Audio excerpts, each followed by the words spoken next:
Hi guys, Penny Rose Journals, how you doing? Okay, we are here today with Emberly. Oh, excuse my squeaky chair. I'm doing this whole filming while I'm recording while I'm filming thing. The voiceover business, you know how that goes for me. Anyway, excuse the squeaky chair and ambient noise. Anyway, this is Emberly. I made her a long time ago, well, over a year ago now. She's been stored away. A lot of my journals have been stored away. I just haven't had space for them. I've rearranged a few things and I've managed to get most of my journals out and displayed, which is fantastic. And I thought I'd really like to look through them again and, well, I guess show you guys too, because things have changed in the way I do things in the last sort of year, 2 years. Yeah, it's worth revisiting. So, Emberly's a bit different. She's a soft bound journal.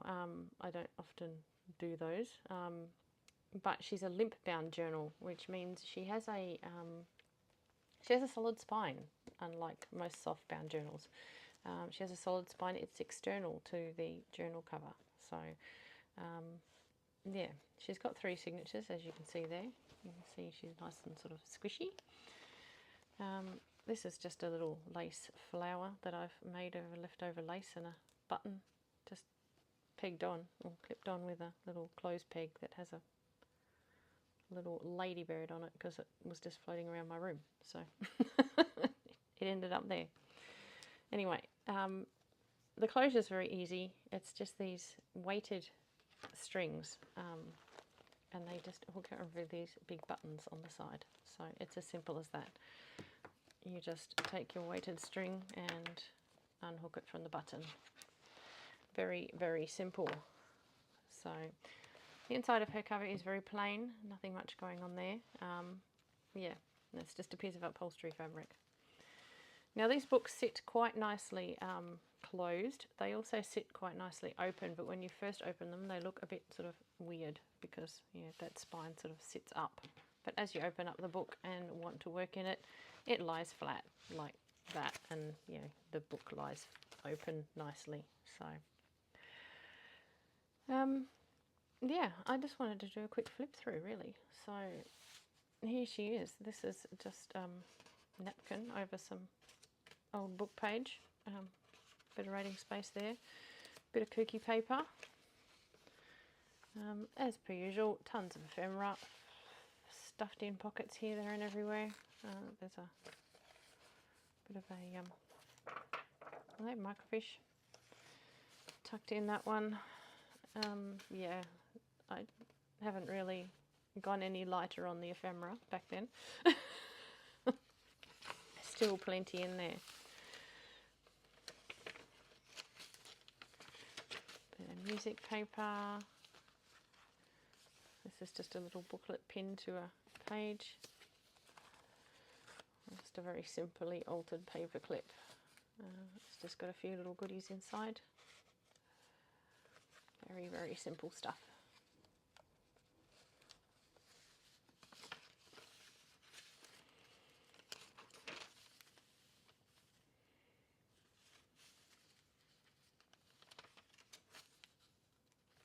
Still plenty of writing space. Maybe a bit more decorated than I have been doing of late. Little bits and pieces on most of the pages. Some pages just left without writing space. This is an envelope that's tucked in and there's a journal card tucked inside it. It's just bound in as part of the book.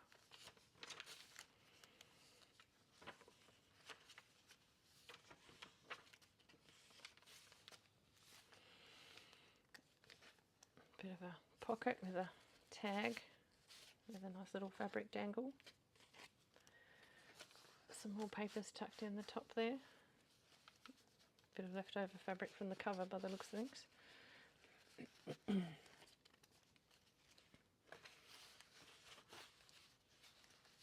Jelly print. Another piece of kooky paper with a pocket on the front. Inventory tag. some journal cards.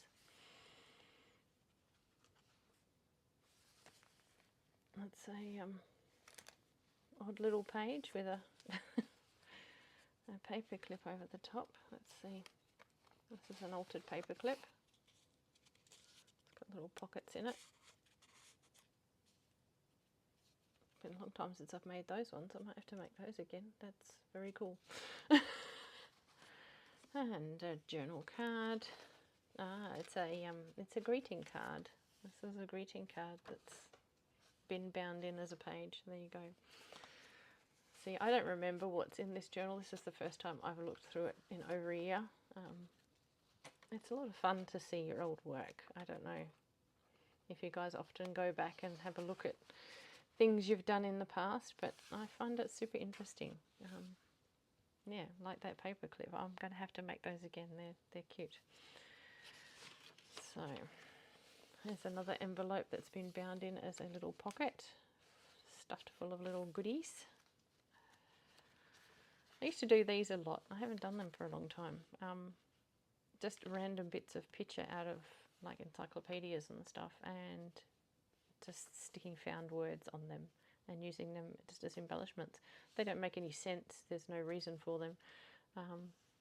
Yeah, I haven't done that for a long time either. See, it's a it's an exercise in relearning the old things that you used to do.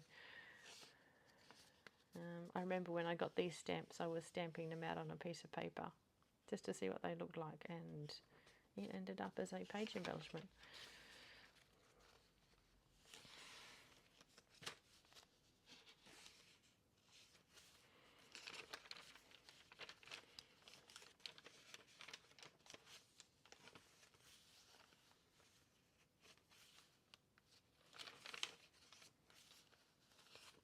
Some papers and then another altered paper clip. A faux Polaroid made out of a bit of card and a picture out of a encyclopedia or a book or something. Just a bit of a cluster on the side of the page, and used to have another bit of an offcut of the cover.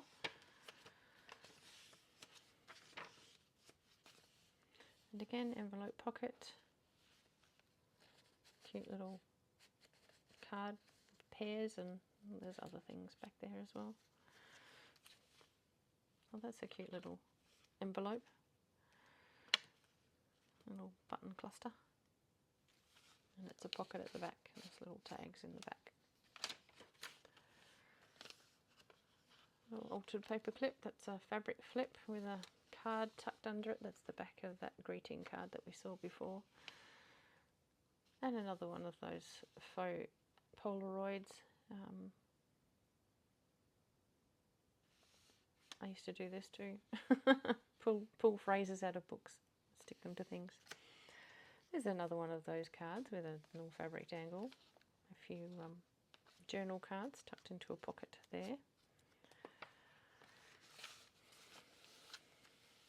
This is a piece of decorative paper. I remember making this. I just sat at my kitchen table one day with all my stencils and all my paint and just went at it. Yeah, ended up interesting.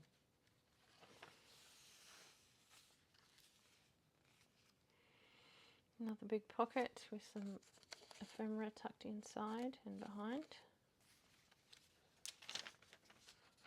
Onion skin paper. Little jelly print on a book page.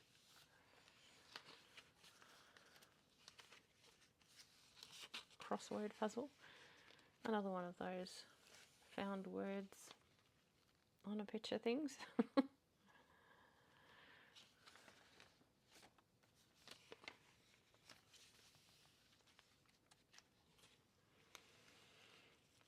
Little clusters. Another paper clip. This one has a little notepad on it, holding a couple of journal cards on this page. A button card made out of an old flash card.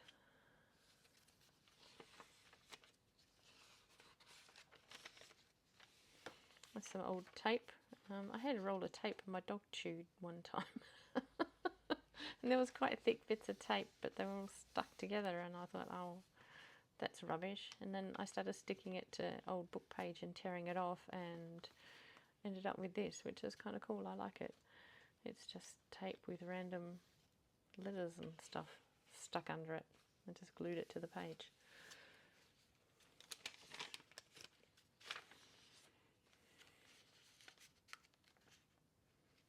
Bit of ink dyeing on tissue paper can be made into a little cluster. Yet another pocket. A few little bits and pieces tucked in and behind. And there we have it. That's it. That's Emberly. So yeah, she's different. Different little way of making a journal, this. I quite like it. They sit really nicely on a shelf, which a lot of soft journals don't, because, you know, well, they're floppy. This one marries that floppy with a bit of structure as well, and so yeah, when she's sitting on a shelf, she sits quite nicely. And I like the fact that she has beads on the front. The beads hang down the front of the shelf. You could soon tuck those up so they don't get in the way if that sort of bothers you. As you can see, I'll just close her up and stand her up and show you.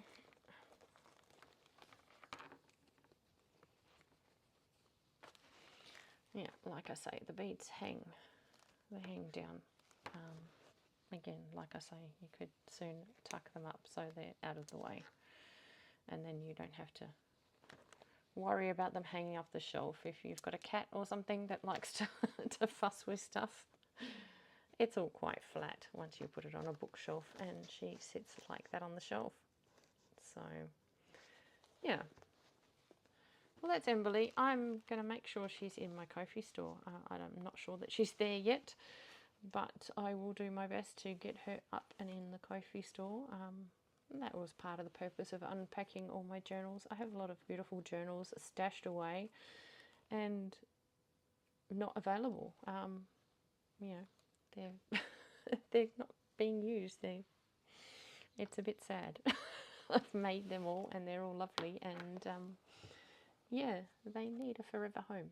So anyway, guys, I hope you enjoyed Emberly. I'm probably going to do one of these once a week or something, so we can have a bit of a walk down memory lane. Thanks for spending your time with me today, guys. I appreciate your company as I always do, and I'll see you again next time. Bye.